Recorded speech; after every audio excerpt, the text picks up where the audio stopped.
I think the good thing is Friday was the first day that we had enough people to go play 5-on-5 in what, 17 days. So in a way, it's obviously it's helped us because that's how you got to play the game.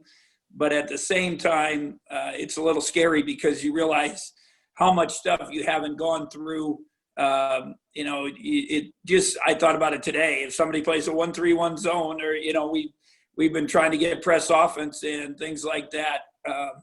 Those are things we didn't do at the beginning because you were kind of building your groups and that, and then all of a sudden now you don't have 10 players, you don't have your managers, you don't have your grad assistants, so it's tough to kind of simulate some of that stuff. So I'm happy we had Thursday mostly, for the most part, 10 guys. We tried to be careful with a couple of them just came back. And then Friday, Saturday. So you got a little more rhythm, got to play together a little more. We scrimmaged a little more on Saturday. We couldn't get officials here because they're trying to quarantine the officials. So they're big week with a lot of games starting.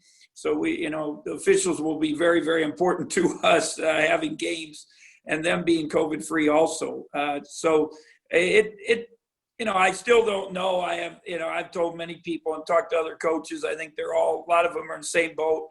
Just don't know how your team's going to react. You just hope you've done enough with them and they step up and make some plays. Good experienced point guard. I think preseason all Missouri Valley. They won 20 games, a good offensive team. Their big kid was an integral part and would have been back transferred to Minnesota, but they did bring in a big player transferred in, I believe, Seton Hall.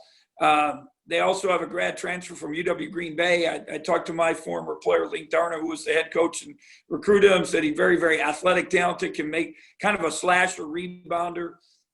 So gives them another older player. They get a couple guys that can really shoot the basketball. They're a pretty well balanced team and played well in the Missouri Valley tournament. And it's both them and Colorado both have experienced point guards. And I would say that would be the one spot we have the least experience. So it's a little bit scary for us, but we'll see what happens. He's gonna. I don't want to put too much pressure on him. I've said he's maybe been the biggest surprise on some of the things he's done. Good hands, catches the ball. I think his footwork is the biggest thing, kind of, get in traffic, being able to keep his balance and still be able to manipulate and score. So that's important for him.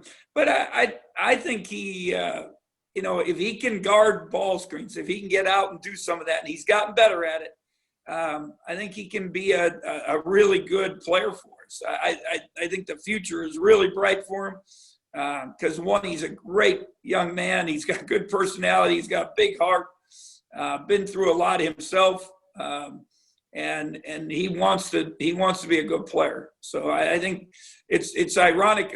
A couple of our guys, a lot of times you worry about they're too confident.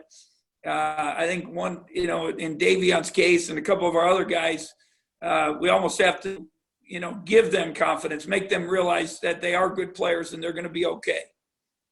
Very excited. I'm also nervous, but I think that comes with everybody being nervous for their first game as a freshman also. But I think I'll be ready for anything that's coming towards me because I've been working on doing this for 5 to 6 months. So I think I'm ready for anything that comes to me.